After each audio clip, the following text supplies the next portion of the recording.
Olá, sejam bem-vindos ao Pod Prof, um podcast para professores transformadores. Eu sou a Carol. E eu sou a Jamara. E o que pode hoje, Jamara, no nosso terceiro episódio? Carol, no nosso terceiro episódio pode linguagens, infâncias e espiral. Essas 3 palavrinhas vão nortear o nosso bate-papo de hoje. Sim, um bate-papo que a gente tem como tema Jardim de Infância para a Vida Toda. A gente está muito animado esse tema, né? Que vai trazer aí a educação infantil em foco. Isso. Mas antes de começar, quero trazer que nós temos patrocinadores. Sim, né, gente, Jamara? a gente tá cada vez mais chique aqui nesse podcast. Então, patrocinadores que nos apoiam, que acreditam no nosso trabalho. Muito Isso. obrigada. São IRB, Instituto de Reabilitação Bucal de Brasília, e Think Ideias, que é a nossa agência de design gráfico e marketing. Faz um trabalho incrível. E também demais brindes personalizados. Olha aqui, Nossas gente. canecas. Nossa caneca aqui. Vamos valorizar a nossa professora que faz arte também. Isso, empreendedora, não é? Empreendedora maravilhosa. Que nos apoia aqui com a nossa caneca, que tem Sim, muita gente querendo ter essa caneca, né? Se você quer também. Não vou te dar, brincadeira, eu vou. Mas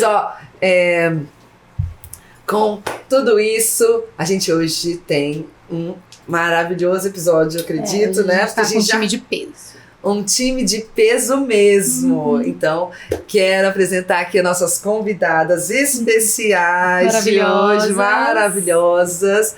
Ana Paula, que veio aqui brilhantar a nossa conversa de hoje.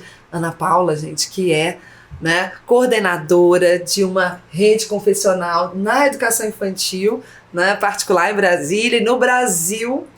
E vai trazer toda a sua expertise. Seja bem-vinda, Ana Paula. Muito obrigada, Carol. Obrigada, Jamara. É um grande prazer estarmos aqui, né? Dialogando um pouco sobre infâncias, compartilhando saberes. E eu venho dessa caminhada, né? Caminhada de pesquisa, caminhada de muito estudo, em prol da primeira infância. Eu sou Ana Paula, tenho a formação em administração, então atuo também enquanto gestão. Tenho formação na pedagogia, na UNB, e o mestrado também na UNB. E em prol disso, fui investigando e conhecendo cada vez mais as infâncias. Atuei em sala de aula, atuei em coordenação pedagógica de unidade escolar e agora atuo numa grande rede confessional de ensino na área da educação infantil. Então, para mim é um grande prazer estarmos aqui juntos, dialogando um pouco sobre essas crianças que nos encantam. Sim, seja bem-vinda. Obrigada, meninas. Obrigada a você. E a gente tem a Emanuela. Emanuela, ela é, acredito que uma realizadora de sonhos, né, Emanuela? Tem uma escola aqui no Distrito Federal, no Gama, e fala um pouquinho pra gente, vai falar um pouquinho pra gente também ao longo de como que surgiu esse movimento, né, essa sementinha aí que foi plantada e que hoje... Sim, exatamente. Primeiro eu quero agradecer o convite, né? É sempre bom falar sobre as infâncias. Sim. É um prazer estar aqui nessa manhã, né? Que vai ser uma manhã muito gostosa. E a minha trajetória na educação infantil vem de uma longa data, né? Tenho mais de 20 anos de experiência na educação infantil. Eu só trabalhei na educação infantil, eu nunca trabalhei em outro nível de ensino, né? É sempre na educação infantil. E na formação de professores, atuei como coordenadora numa rede corporativa, né? Numa indústria farmacêutica, também na gestão, e de lá nós conhecemos, né, Ana? Sim, nós conhecemos fazendo um curso em Régio, e de lá surgiu a oportunidade de abrir a escola, né? Então hoje nós temos o Ateliê das Infâncias, que fica no Gama, e é uma escola que traz muito daquilo que nós vamos falar hoje, né? Das linguagens, né? De uma dinâmica espiral, né? É uma escola que traz uma aprendizagem significativa. E é isso que importa, né, pra gente que ama essa área da educação. Ai, sejam bem-vindas, viu? Obrigada, gente. Vamos começar então? Vamos lá, vamos bater um papão, né, Carol? Sim, olha, com esse tema, Jardim de Infância para a Vida Toda, a gente tem muita coisa para trazer aí, desmistificar e também ampliar, né, a nossa visão sobre a educação infantil. E aí queria conversar com vocês, perguntar primeiro como é que vocês entendem esse processo da educação infantil nos dias atuais no Brasil, né? Como o nosso tema fala, Jardim de Infância, e hoje a gente chama de educação infantil. Eu queria te ouvir um pouquinho, Ana, se você pode dizer assim sobre esse percurso dentro do nosso país, né, de caracterização desse espaço-tempo que é essa educação da primeira e primeiríssima infância. Primeiro, nós temos todo um recorte histórico, né? A educação infantil inicialmente foi muito vista como um espaço de assistencialismo, inclusive não era nem vinculado, né, à questão de Ministério de Educação, e sim muito mais ao cuidado, que é uma área mais de assistencialismo para as mães que precisavam trabalhar. E a partir daí, com o tempo e muitos estudos enquanto nível nacional, foi surgindo a necessidade de compreender que a educação infantil também é um processo educativo e também contempla essa educação básica enquanto segmento. E o jardim de infância é um termo que para nós também é muito rico, né, Manu? Exatamente. E ele surge há tempos. Hoje a gente já usa a nomenclatura educação infantil. Mas por que será que surgiu a perspectiva desse jardim de infância, né? Da onde que veio, né? Então o Freinet traz muito essa perspectiva desse jardim, desse espaço de cuidado, desse quintal aqui no Brasil, né? A gente vê muita perspectiva de um quintal, muito mais pelo olhar de cuidado. Por isso que hoje a gente associa o termo à educação infantil, porque vai além do cuidado, né? A educação infantil contempla o cuidado, mas traz a proposta educacional para as crianças de primeiríssima infância, ou seja, os bebês, e também para as crianças pequenas, né, que contempla aí nossa educação infantil. E o cuidar e educar, ele é indissociável, né? Passou a ser indissociável. Então, assim, dentro da educação infantil, essa educação, esse jardim de infância que por muito tempo era chamado, as escolas eram jardim de infância tal, jardim de infância tal,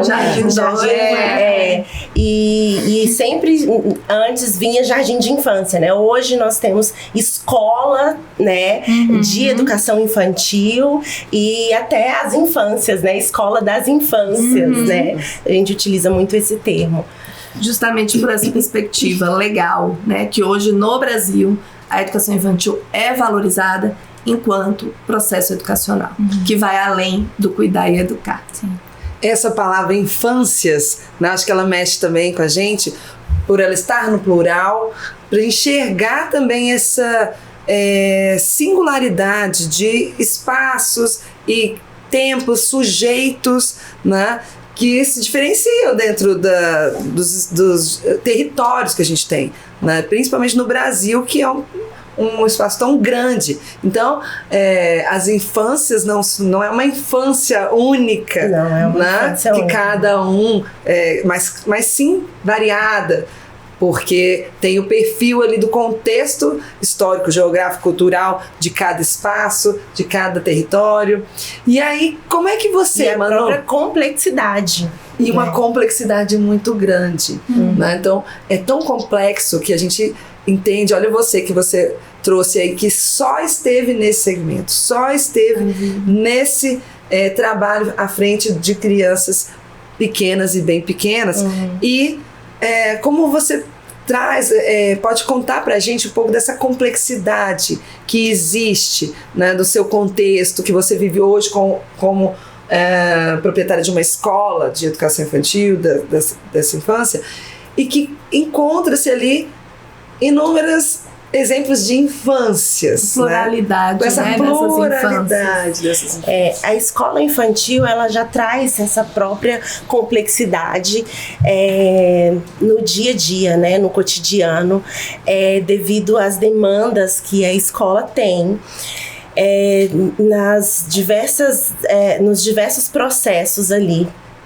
Né? Então, quando a gente se depara com a família que precisa deixar a criança na escola, e eu tô falando de uma escola de educação infantil de 0 a 5, né? Então, quando eu falo dessa complexidade, é que olha o que ela traz, né? A família que precisa deixar a criança num período integral dentro de uma escola, a alimentação, é o professor, são os problemas do professor, os problemas pessoais, né? Tem toda a rotina da escola, a alimentação, os horários, o ambiente, a organização dos espaços, né? Os materiais, como que se dá esse funcionamento dessa escola. E com toda essa estrutura, precisa estar bem organizada para esse funcionamento, de fato, dar certo, né? E fazer dar certo junto com essas pessoas que estão ali empenhadas, né, para que o trabalho aconteça. Então, é por isso que ela é complexa, né, porque ela traz, de fato, diversos contextos familiares, né, dentro dessa perspectiva educacional. E uma coisa interessante disso, tudo que eu venho falando, é que, além disso, a gente precisa enxergar a criança como um ser. A imagem que a gente tem dessa criança, né, precisa ser uma imagem de uma criança potente, né, uma criança que ela tem as 100 linguagens, né, ela traz essas linguagens, né, e organizar, né, esse currículo, fazer que esse currículo aconteça na escola é um desafio muito grande. Sim.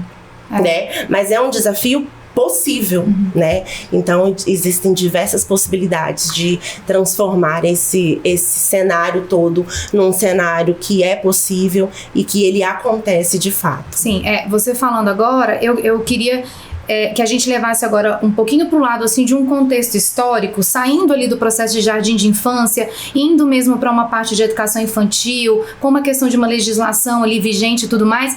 Eu queria que a gente conversasse agora um pouquinho sobre em que momento vocês, em momentos de pesquisa e de estudo, vocês perceberam essa virada de chave no professor, de entender que esse é um espaço de potencialidades das crianças e não só um termo muito ruim de se falar, mas talvez um depósito, né, ali, de só deixar as crianças. Em que momento isso passou a ter sentido e significado desse professor e desse educador que está ali atuando com essa criança, entender que ela tem essas 100 linguagens, que ela tem essas potencialidades, né, e em que momento a gente deixou de trabalhar com essas crianças nessa perspectiva de ser um cuidador, de ser um tio, e passou realmente a enxergar essa criança como um serzinho cheio de possibilidades, ao ponto de você fazer uma grande transformação no que hoje a gente tem em educação infantil. Historicamente, é um crescimento, né, ao meu ver, de transformação do olhar sobre a educação infantil. Por isso a gente começa falando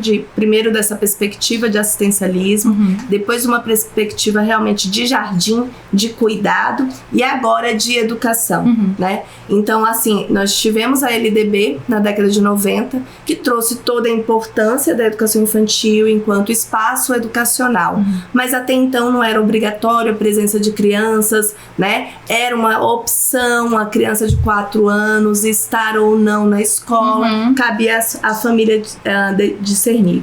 Depois vieram algumas legislações, as diretrizes, os parâmetros curriculares. As políticas públicas melhoraram bastante. Né? Muita pesquisa.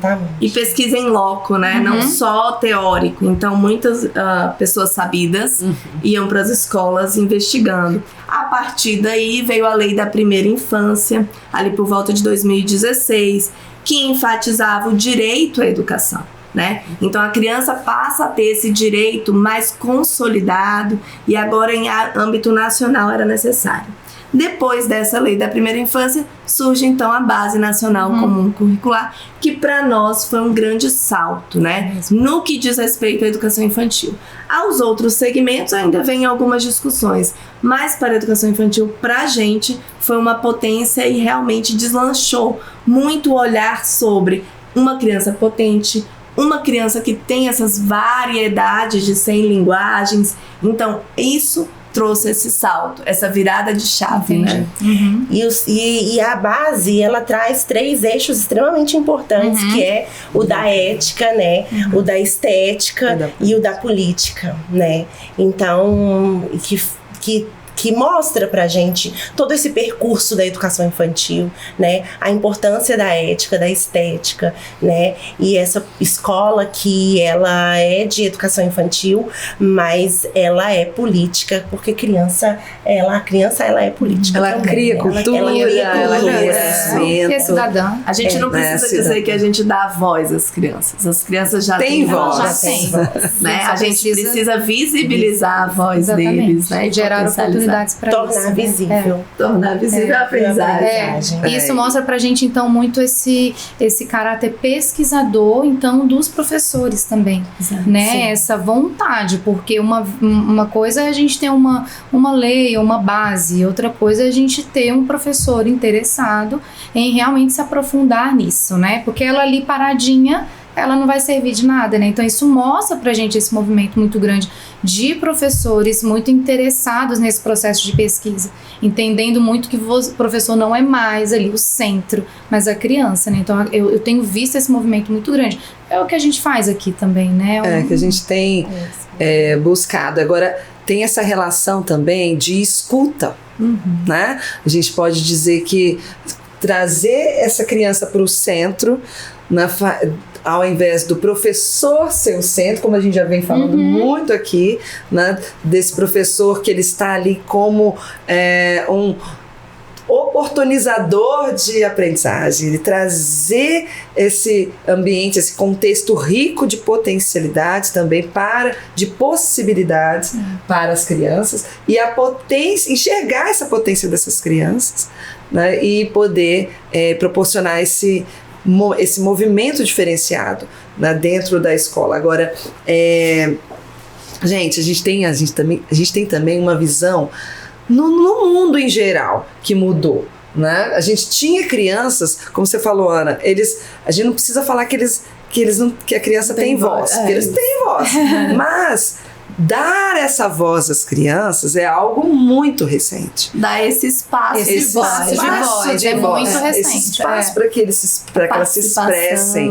Porque, assim, dentro da minha família, a gente tem muito essa conversa, assim, de que a criança, ela não tinha vez nenhuma. A criança não era ouvida. A criança, ninguém sabia o que estava acontecendo. Ela tinha que obedecer, né? E fazer sem essa participação. E hoje em dia a gente vê esse olhar para as infâncias por conta de toda uma legislação. A gente pode pensar também de uma maneira maior, que são os direitos das crianças, universal, né? A Declaração dos Direitos Universal da Criança, elas também, esse movimento também traz aí um olhar diferente para as infâncias, né? Porque até pesquisa sobre a infância, conhecimentos especializados para o desenvolvimento das crianças, né? Então, tudo isso transformou, né, o papel e esse sujeito, esse lugar como sujeito de direito da criança no mundo hoje, né? E o Brasil, vindo aí com vários documentos, né, também contribuiu para que isso acontecesse. Mas a gente ainda tem um percurso grande, né? Um caminho, uma caminhada. Mas acredito que hoje a criança já é vista como, né, o futuro da nação, né? Então, o futuro e o presente, né? Essa questão de enxergar nessa criança essa potencialidade, né? No hoje, né? E saber que ela é capaz, porque antigamente a gente subestimava muito, né? Nós fomos muito subestimados na nossa infância, né? Então, eu me lembro que quando eu quis ser professora, né? Eu escolhi a pedagogia.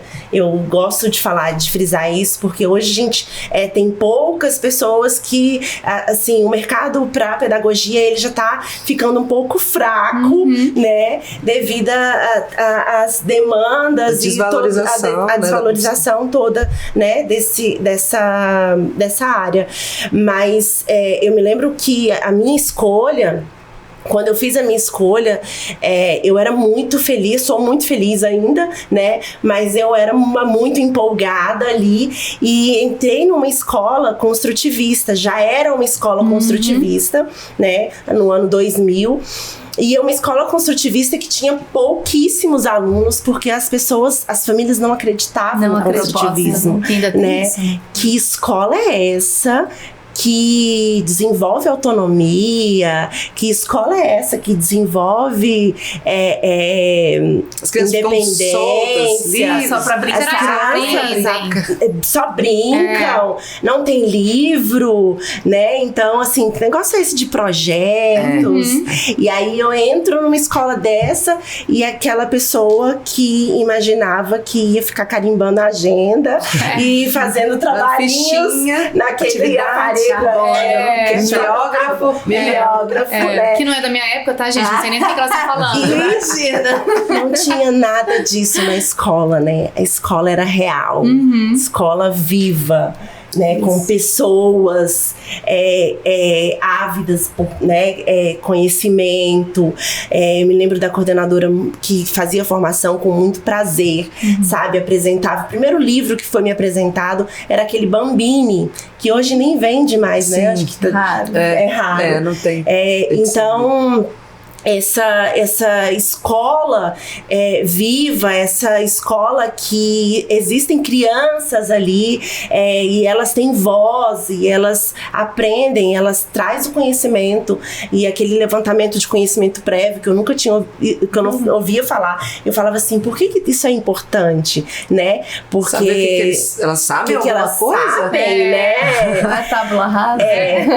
E hoje ver que tantas outras escolas estão seguindo, né? E isso vem seguindo esse construtivismo, socioconstrutivismo, né? Fazendo acontecer mesmo, de fato, né? No dia a dia. E a partir da educação infantil, porque hoje a gente vê grandes redes, a gente vê escolas pequenas e grandes transformando e fazendo trazendo esse olhar, enxergando a criança como um ser, como um cidadão de direito mesmo, e trazendo propostas que são desafiadoras para elas, né? E são tão desafiadoras que a gente pode dizer assim que o professor, ele tem mais dificuldade, o professor de educação infantil. Ele está com mais desafios e mais dificuldades porque ele não tem respostas muitas vezes para as crianças. Quase nunca a gente tem resposta, né, Manu? Acho que a partir desse momento que você passou a trazer isso em sala de aula, de que a criança, ela é ali, uma participante ativa do que está acontecendo, você já entregou para Deus ali, que você não sabe o que vem. Exatamente. Tem um inédito, né? Que você se abre para essas possibilidades inéditas.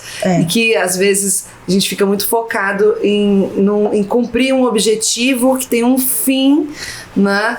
Isso no ensino fundamental e outros espaços educativos. E na educação infantil você tem essa abertura maior para possibilidades, dependendo do olhar. Do espaço e da proposta, olhar, né? E às vezes, como você tinha falado, Manu, como a gente não viveu isso, a gente também foi cerceada, nossa voz também foi cerceada quando a gente era criança. Então nós, como professores hoje, como fazer essa mudança de papel, porque se a gente não viveu isso. Então a gente tem que estudar muito, a gente precisa ressignificar. A virada de chave, né, Manu? Véia que traz o termo, o profissional, né, do maravilhamento. Somos nós, né, os professores. Porque quando a gente entende que a gente tá lá para motivar, para escutar, para fazer uma escuta sensível das crianças, para ver o que eles têm, né, de potente ali, isso ajuda muito. E aí a gente tem a diferença entre protagonismo e participação, né?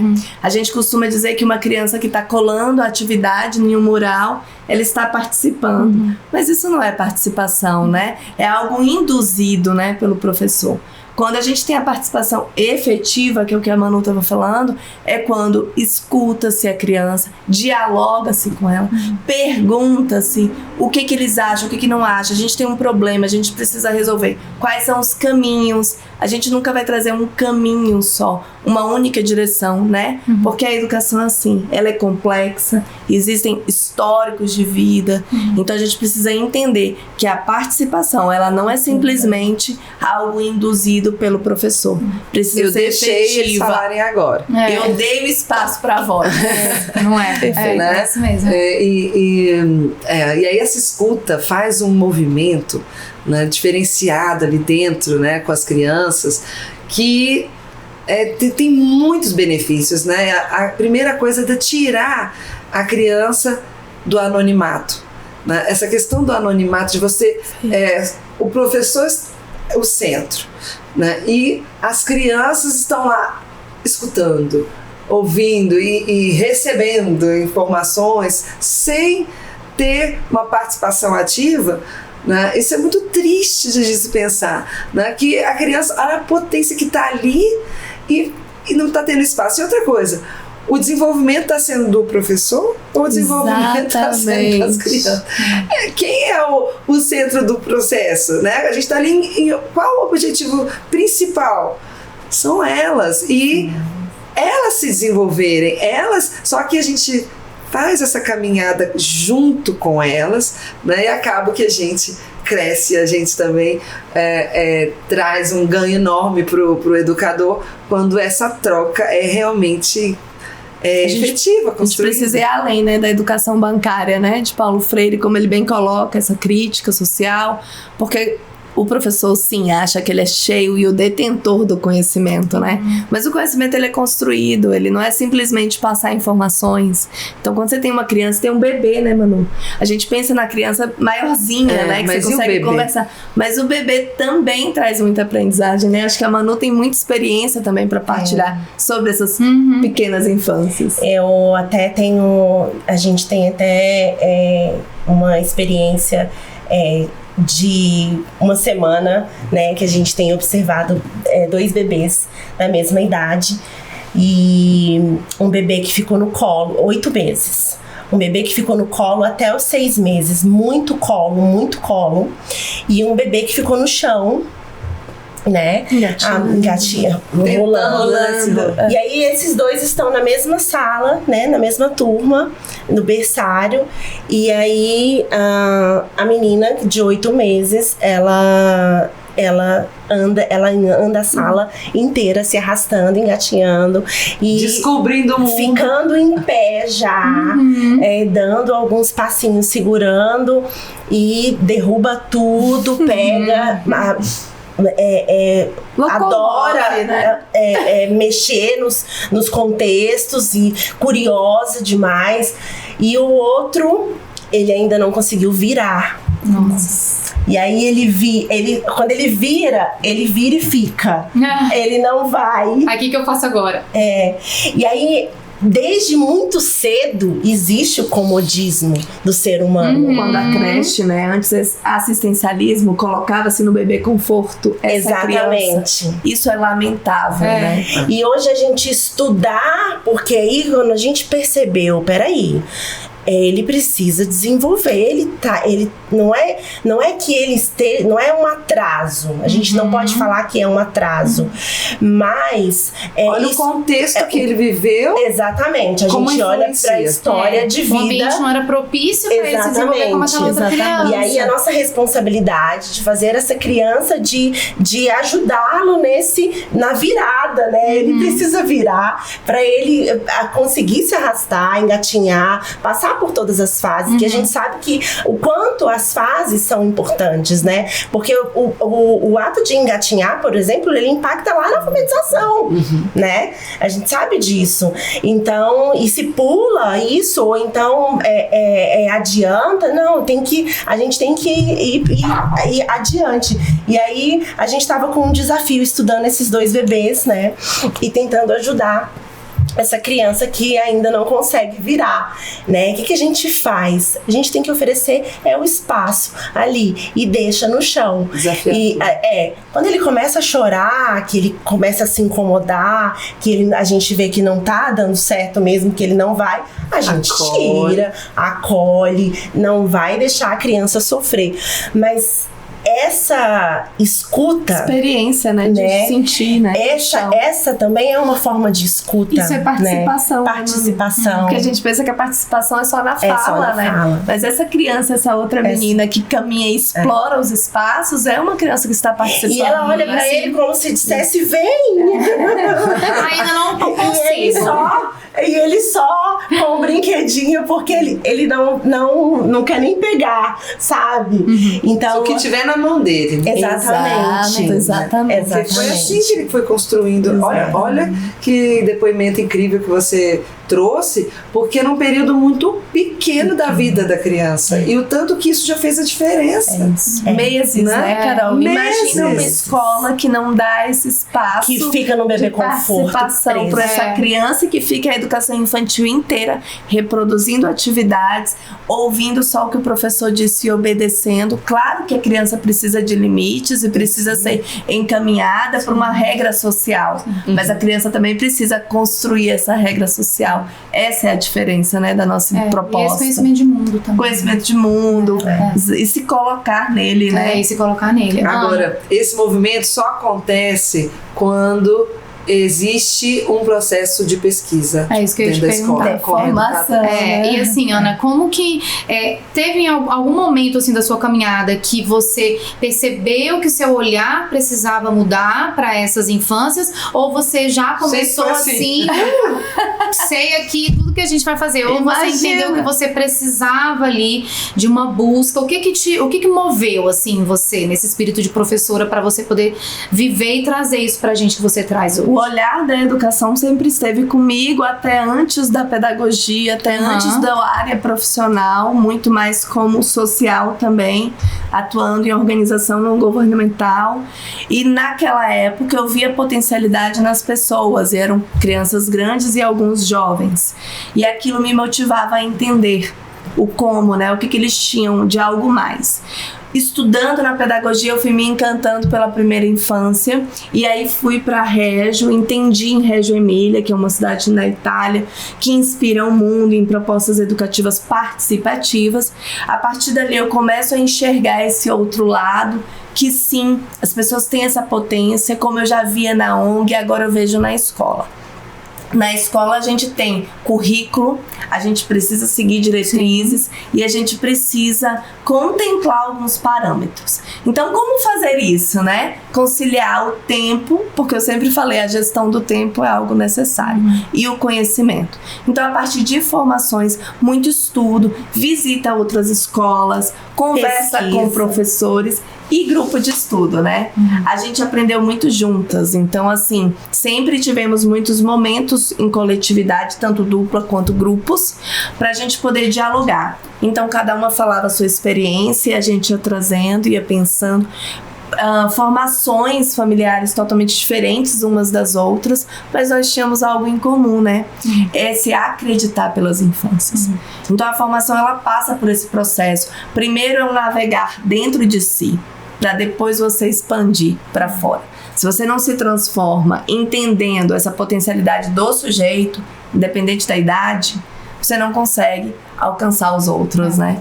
E é difícil um professor hoje, no contexto que a gente vive, de crianças tão sabidas e de crianças que têm tanto acesso à informação, me parece que muitas vezes elas estão gritando em sala de aula que elas querem ter essa participação.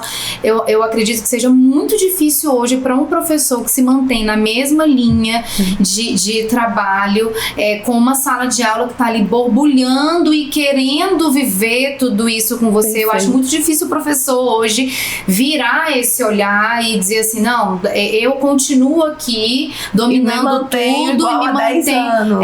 Eu acredito que eu acredito que hoje o movimento seja mais doído para o professor que ainda quer se manter nessa posição do que para aquele que já se rendeu e falou, ok, não tem mais só eu na sala de aula, né? Então eu vejo muito assim, pelo menos o que eu vivo, as experiências que eu vivo com os meus alunos, eles estão o tempo inteiro ali, é muito difícil você desviar o olhar do que está acontecendo na sala de aula, que parte muito mais hoje, acredito eu, das crianças do que de você.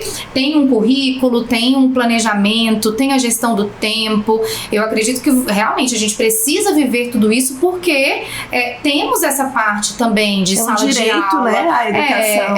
A gente precisa contemplar tudo isso também. Mas e aí, puxando um pouquinho a seara para o ensino fundamental, porque a gente fala muito da educação infantil, mas como a gente está trazendo o livro também de Jardim de Infância para a vida toda, eu preciso defender o ensino fundamental e dizer que é possível. Eu falo muito de brechas, né? Assim, não é lógico que a realidade da educação infantil ela é completamente diferente hoje do ensino fundamental. Mas assim, a gente vê, tanto pelos estudos e pesquisas, né? E eu vi tentando levantar essa bandeira de que é possível, né? É possível, porque eu sei porque eu faço, né? Em algum momento é difícil, é doloroso, você não vai conseguir fazer o que você gostaria de fazer, mas eu acredito que assim, uma parte você consegue sim dar um processo de continuidade. Eu acredito muito nesse processo de continuidade. Aquilo que você começou ali na primeira infância, na primeiríssima infância, você consegue levar sim para a vida toda, né? Se você realmente tiver professores com esse olhar, eu acho que com essa disponibilidade. Perfeito. A essência é essa mudança interior, né? Se você não enxerga que o outro é capaz, como é que você vai enxergar que precisa mudar, né? Então esse olhar de eu, Ana Paula, entendo que a Carol tem essa potência, que a Jamara tem outra potência, que a Manu tem outra. Somos muitas potências no ambiente de sala, né? E essas potências, o professor também tem a responsabilidade de fazer a mediação. Sim. Porque não é só todo mundo falando ao mesmo tempo. Cada um vai ter o seu momento para se colocar e juntos nós vamos construir um conhecimento em comum.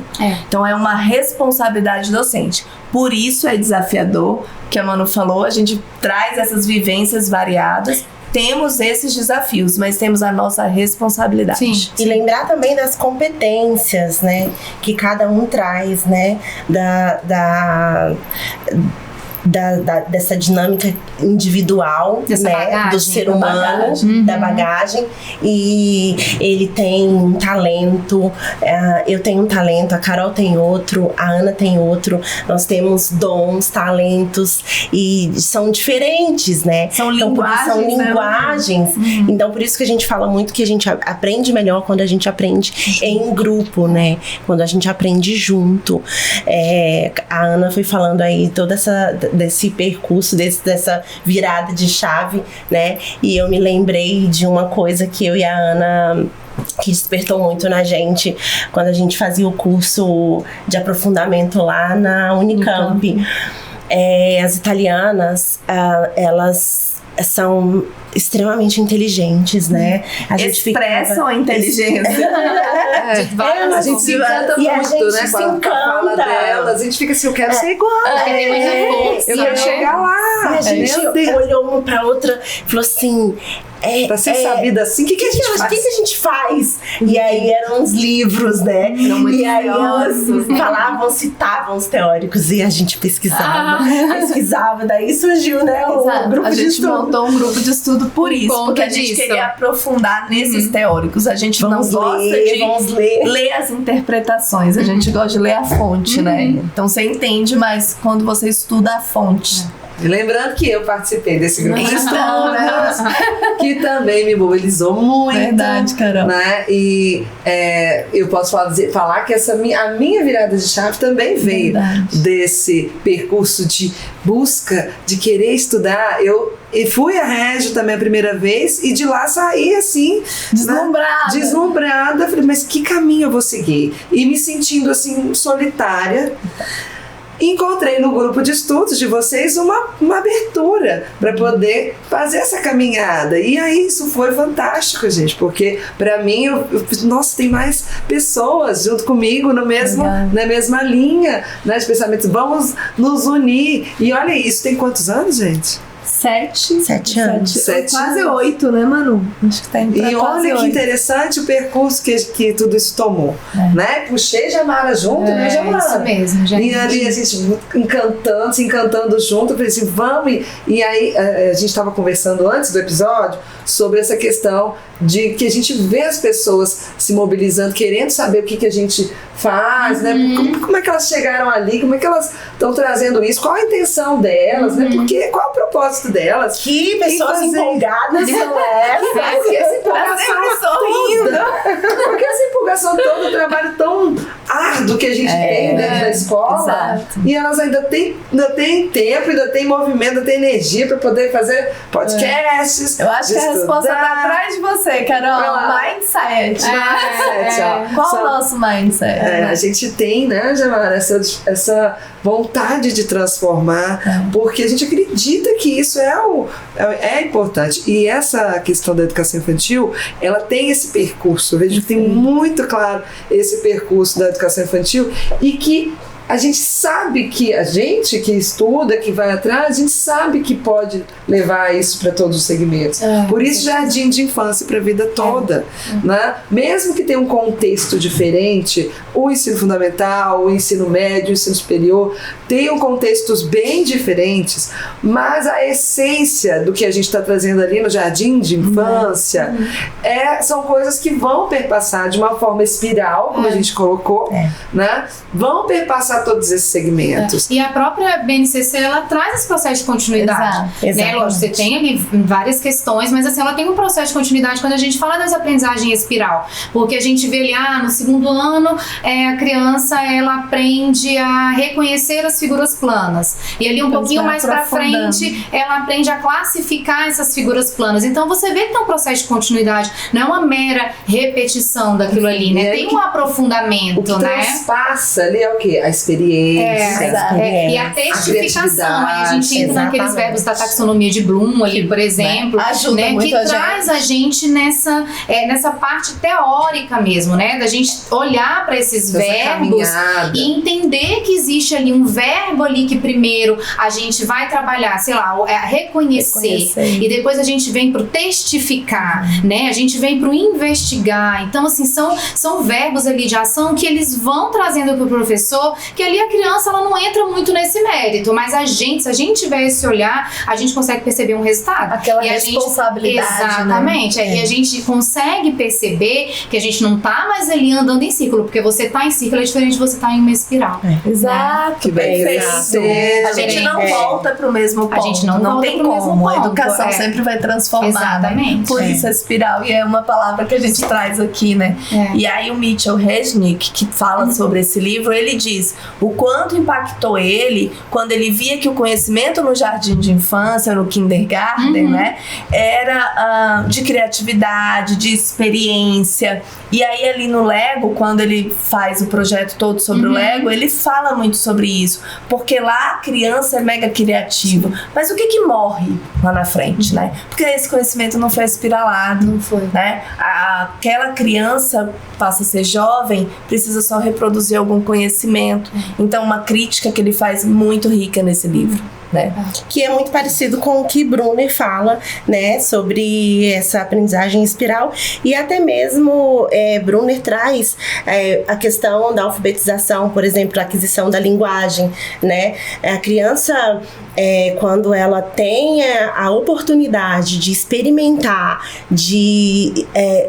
com o corpo, com a cabeça, com as mãos, com a sua inteligência, com o completo, ela vivencia, quando ela tem essas experiências, ela vai adquirir ali a base, e aprender a ler e a escrever é natural, né?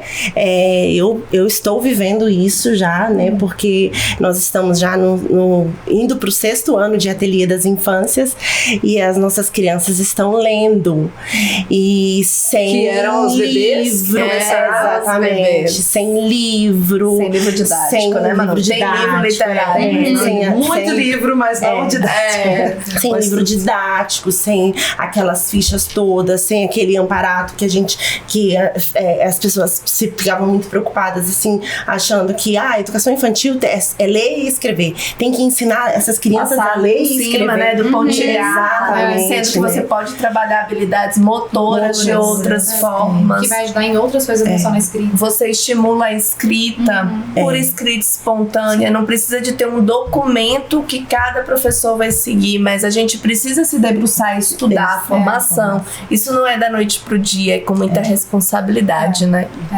Tem que ter essa responsabilidade. E você percebe que o que é construído ali, se ele não tiver esse processo de continuidade, é aquilo que ela falou, ele vai morrer em algum momento, né? É por isso que eu acredito muito em ensino fundamental. Eu brinco, eu falo, eu sou resistência. Né? Porque assim, eu acredito muito nesse ensino fundamental, nesse processo de continuidade. Às vezes eu penso, será que eu vou para educação infantil? Eu tenho uma visão ali muito parecida, né? Com todo mundo que eu conheço está na educação infantil, que tem a mesma visão que a minha, mas assim, talvez é porque a gente precisa realmente abrir, né? Ajudar com que as pessoas que estão no ensino fundamental, os educadores que estão no ensino fundamental, tenham esse olhar também, né? Por que não? Por que morre ali, acaba uma coisa que é tão bonita, né? Em alguns momentos ali, você vê muito a educação infantil como vibrante, uma poesia, né? mesmo, algo muito vivo, e ali você migra para um ensino fundamental, e ali de repente, e a base ela se mantém a mesma, e ela traz para você ali várias maneiras de que você pode se movimentar, de que você pode propiciar para as crianças esse movimento também para elas, e eu tento entender ainda por que isso ainda não aconteceu dessa maneira tão robusta, né, e tão grandiosa como acontece na educação infantil. Talvez no ensino médio. Isso, a gente tá tendo... que o ensino médio está tendo uma mudança também de chave. E eles estão sendo impactados pelo pensamento de projeto investigativo que vem na educação infantil. E o ensino médio está trabalhando muita perspectiva de iniciação científica. E a iniciação científica que você trabalha na academia, lá na universidade. Então esse olhar investigativo vem do ensino médio, vai vir junto com a educação infantil, e o meio vai ser impactado, né? Pelo primeiro segmento ou pelo último da educação básica. Eu acredito que esse movimento já está acontecendo. Eu acredito muito também nessa continuidade. Então, a gente continua, né, Jamara, nesse processo de movimento. Para que vá para todos os segmentos, né, todos os espaços educativos, né, que tenha realmente esse protagonismo, essa participação garantida de todos os sujeitos, né? E não só também tirar todo o papel do professor, não é isso que a gente quer dizer. Que somos potentes também. Sim, essa protagonismo. Sim. Precisamos desse protagonismo dos educadores, mas com essa caminhada coletiva, né, junto com todos os sujeitos. Até eu falo que a escola como um todo, todos são educadores, né, que estão dentro de uma escola. Então, o papel de pessoas que a gente às vezes nem percebe a importância, mas papéis de pessoas profissionais que estão atuando ali dentro da escola, junto com a gente o tempo todo, e às vezes a gente nem os entende como educadores, e a gente poderia ter uma outra visão e ampliar esses processos, né? Eu falo assim, a pessoa que está limpando a sua sala todos os dias, a pessoa da cantina que está preparando o alimento, pessoas que estão ali para organizar o administrativo. Então, pessoas que eles têm que serem envolvidos nesse processo para entender que cada um tem um papel fundamental. Todos têm um papel fundamental no processo. Todos somos educadores, né? E em todos os segmentos. Agora, a educação infantil, ela hoje brilha os olhos de ver, porque essa construção é muito recente de enxergar essas crianças, gente, de ver o tanto que elas são capazes, a capacidade delas, e um bebezinho, né, de tão pequenininho, eu falo que desde que a criança nasce, ela já é pesquisadora, investigadora. Na barriga, né? Dentro da barriga ela já está lá investigando, ela já está lá querendo entender esse mundo, né, e nosso papel é proporcionar esses espaços. E vocês acreditam assim que as famílias também elas têm mudado esse olhar, assim? Vocês têm essa vocês conseguem perceber essa? É uma grande diferença, né, Manu? Quando você faz formação não só para professores, mas também com as famílias, as vivências, não só expositivo, mas experienciar o que a gente tem na educação infantil, as famílias começam a acreditar e entender que currículo é esse, né? Que vai além do papel. Sim. Que planejamento flexível é esse? Então, isso ia além, né? Quando eu fui abrir a escola, a escola fica no Gama, né? O Ateliê das Infâncias. E o Gama é uma cidade pequena que não tem uma cultura de escola construtivista, né? Não bem aceito e tal. Então, eu imaginei, aqui no Gama não vai ser essa escola, tem que ser em outro lugar. E eu fui pesquisar outros lugares, ver viabilidade financeira, né? Onde que cabia, e rodei, e aí o meu esposo falou assim, a gente abre uma escolinha pequenininha aqui, só pra matar a sua vontade. E ele acreditava, mas ele achava que era só a realização de um sonho, então pode ser só uma escolinha pequenininha e vai dar tudo certo, né? E aí foi assim que a gente fez no Gama, porque a gente pensou o seguinte, será que a gente vai ter público? Quem vai acatar essa proposta? Tem essa consciência dessa proposta? Acredita nessa proposta? Né? Essa escola que pra vida toda. Essa escola de jardim de infância pra vida toda, mas que não tinha as cores vermelho, amarelo, azul nas cores primárias nas paredes, né? Meu esposo até chegou a falar assim, nossa, mas aqui tá parecendo uma clínica, né? Não tem os pastéis. Porque quando abriu ainda não tinha as fotos das crianças, as documentações. Era uma tela em branco. A gente ia construir, né, junto com eles. E em pouco tempo, né, já tinha cor. Hoje já tem 1 ano, 2 anos depois, a gente tinha fila de espera, né? E hoje a escola é lotada, não tem vaga. Já então, é outro espaço, e é um espaço, uma escola que eu falo que as famílias que estão no ateliê, elas sabem o que elas querem para os filhos. Incrível. Isso é extremamente importante, assim, para nós enquanto educadores, porque eu não preciso ficar justificando o tempo inteiro por que as crianças participam ali do cardápio, por que elas fazem assembleia, né? Elas participam o tempo inteiro, elas se servem, né? As crianças já sozinhas ali, então o prato não é de plástico, e chegam em casa com umas falas que os pais não conseguem responder também, né? Então um dos desafios assim, na escola que a gente está tendo também é educar essas famílias no sentido de nós precisamos dar conta dessas crianças e responder as perguntas que elas trazem, né? Essa educação, né? Ela tem que acontecer na escola, porque a gente fala de uma escola de período integral, mas que tem que ter essa extensão, né? Para casa, para o âmbito familiar, a família dentro da escola também, né? Participando. E entendendo que o que aconteceu dentro da escola, ele pode reverberar fora, né? Não é ali algo que acontece só ali dentro e que a criança, aquilo ali não tem sentido e significado para ela fora, né? Então, a gente tá vivendo um conteúdo de fermentação e aí eu tenho muitos alunos que têm ido ao mercado e diz assim, Jamara, fui ao mercado e ficava fermentado.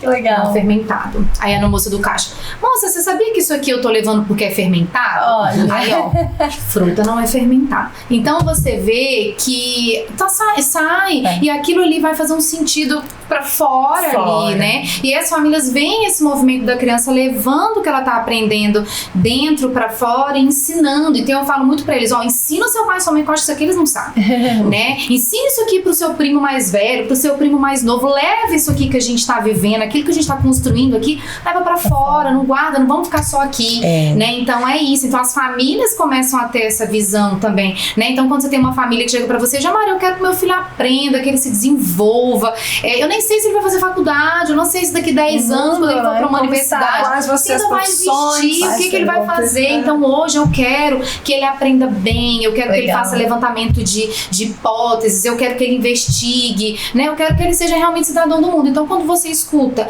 uma família falando isso, né, você vê que realmente tá acontecendo um movimento. Sim. Estamos juntos. Você não tá ali, meu Deus, tô descolada da realidade. Porque no início eu falava assim: gente, eu sou completamente descolada da realidade, né? Mas você vê que não, acaba que você vai ali fazendo esse movimento. É um movimento difícil, às vezes nem todo mundo entende, nem todo mundo quer embarcar. E ali você precisa ter muita propriedade. E não precisa ser todo mundo. Mas ali quando vem alguma crítica, alguma coisa, você precisa ter propriedade, né? Eu escutava de uma coordenadora e ela falava assim: você tem que ter propriedade naquilo ali, né? Se você sabe que você não tá fazendo essa página do livro, que você fez uma construção diferente e tem como você mostrar, e tem como a criança perguntar pra criança, ela consegue explicar também por que não usou essa página do livro, porque a gente tava lá no laboratório investigando, né? Você tem que ter propriedade, você tem que ter firmeza, você não pode estar vendida também ali, né? Então quando o professor ele tem postura, ele tem propriedade, ele tem segurança no que ele tá fazendo,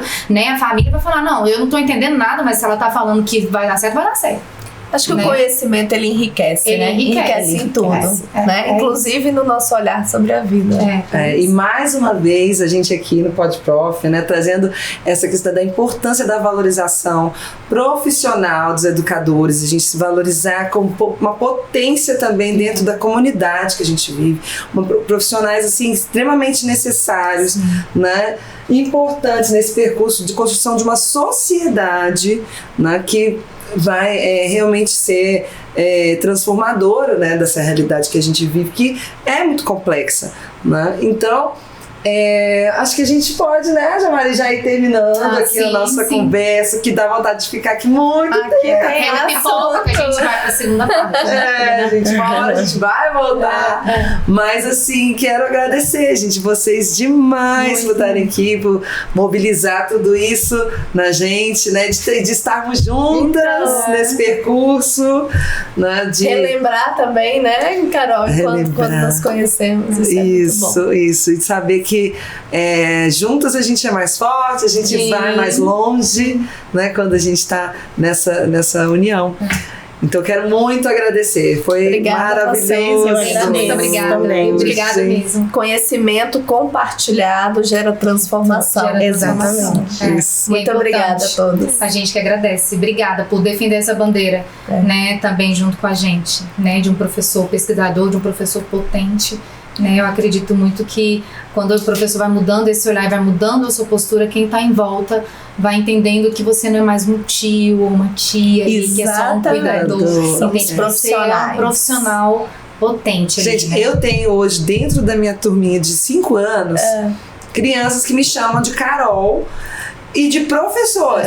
E eles estão assim, eu tô me surpreendendo demais, porque eu fui para educação infantil agora, né, e eu imaginava que ia, né, ter todo aquele jeitinho, né, de falar deles, do tia, mas é impressionante como eu trouxe para eles uma mudança ali de olhar mesmo para eles investigarem. É tanto projeto que já surgiu na minha turma, tanta coisa que já surgiu de investigação, que eles estão se sentindo assim, né, parceiros comigo ali. E aí eles ficam me chamando de professora, e eles falam assim, você é nossa professora, né? E aí me chamam de Carol em vez de me chamar de tia. É isso aí, isso engrandece, né? Isso engrandece. Então nisso muitíssimo obrigada. Obrigada mesmo por vocês serem essas profissionais assim tão cheias de vontade de mudar, né, a realidade, porque a gente ainda tem um caminho, como a Carol falou, é muito recente, né, então que bom, assim, a gente poder falar sobre isso, né, e de alguma forma poder também incentivar e motivar também outros professores, outros educadores a fazerem o mesmo, né, porque essa transformação, ela vem, e ela vem cada vez mais, você querendo ou não, isso vai acontecer, né. Qual dica, assim, gente? Cada um podia dar alguma dica, alguma coisa. O que você pensa, assim, que para esses professores, né, que estão nos ouvindo, que estão com essa vontade de fazer diferente, mas que ainda sentem ali um desafio, uma dificuldade, qual dica, assim, vocês dariam para eles? Eu acredito que é praticar a cultura da pesquisa.